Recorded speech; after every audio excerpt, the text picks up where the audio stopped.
TVK MLA Imran ఇతను బెదిరిస్తున్నాడు. గవర్నర్కి లేఖ రాస్తూ ఒకవేళ మీరు కనుక ప్రభుత్వాన్ని ఏర్పాటు చేయడానికి అనుమతులు ఇవ్వకపోతే మేము న్యాయ పోరాటం మాత్రమే కాదు అనేక పోరాటాలు చేస్తామని బెదిరిస్తున్నాడు. ఇప్పటికే టీవీకే అభిమానులు ఏమొచ్చేసి అంటే విజయ అభిమానులు లోక్ భవన్ ముందు నిరసనలు తెలుపుతున్నారు. పోనీ సరే, వాళ్ళ ఆవేదన వాళ్ళది. ఇమ్రాన్ చూడండి, న్యాయస్థానానికి వెళ్తానంటున్నాడు, న్యాయస్థానం కాకుండా బెదిరిస్తాడంట. అంటే రౌడీయుతం చేయడం మొదలుపెట్టేశారు అప్పుడే.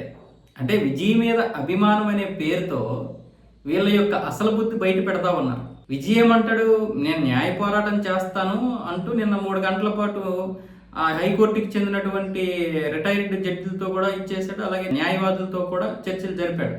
సరే, ప్రభుత్వం ఏర్పాటు కోసం ఆయన ప్రయత్నం అయింది.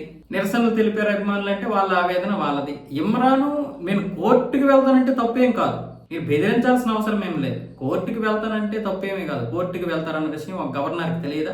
కోర్టుకి వెళ్ళినా కూడా రాజ్యాంగబద్ధంగానే, ఇప్పుడు ఇవన్నీ రాజ్యాంగబద్ధంగా నడుస్తున్నటువంటి వ్యవస్థలే కదా.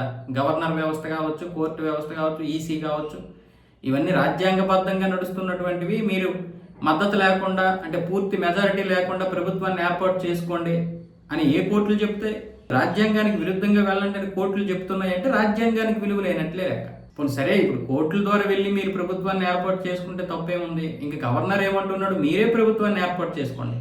బల నిరూపణ కోసం 10 రోజులు సమయం అడుగుతున్నారు కదా, ఆ 10 రోజుల్లో నిరూపించుకున్న తర్వాత 10 రోజులు వెయిట్ చేసి నిరూపించుకొని ప్రభుత్వం ఏర్పాటు చేసుకోండి. అప్పుడు నా ఇది ఉండదు, మీకు హ్యాపీగా మీరు మంచిగా ఇచ్చేసుకోవచ్చు. రాజ్యాంగానికి విరుద్ధంగా వెళ్ళామని నాకు అపవాదం ఉండదు, మీకు అపవాదం ఉండదు, మంచిగా ప్రభుత్వాన్ని ఏర్పాటు చేసుకోవచ్చు కదా అంటున్నాడు ఆయన. నేను డిఎంకేని పిలవను, నా డిఎంకేని పిలవను, ఆ 2 పార్టీలు కూడా మేము పొత్తు పెట్టుకోమని చెప్తున్నాయి. సో అలాంటప్పుడు మీకెందుకు భయం? ఇదే విషయం కదా చెప్తున్నారు. మరి ఇమ్రాన్ గారు మధ్యలోకి వచ్చేసి నేను కోర్టుల ద్వారా కాదు ఇంకొక దగ్గర బెదిరిస్తానంటే ఏంటి? మీరు డైరెక్ట్గా లోక్ భవన్కి వెళ్ళిపోయి గవర్నర్ని బెదిరించుతారా? చంపేస్తామని బెదిరిస్తారా, లేదా చంపేస్తారా? అంటే మళ్ళీ పశ్చిమ బెంగాల్ మాదిరి చేయడానికి చూస్తున్నారా? అంటే మొత్తం అంతా ఒక్కటే. పశ్చిమ బెంగాల్ ఓడిపోయేసరికి చాలా మందికి ఇక్కడ నిద్రలు లేవు, కళ్ళంటే రక్తాలు, కళ్ళనీళ్ళు కాదు కళ్ళంటే రక్తాలు కారే దేశంలో చాలా మందికి. అంటే అది ఎంత ప్రధానమైనటువంటి రాష్ట్రమో వీళ్ళకి.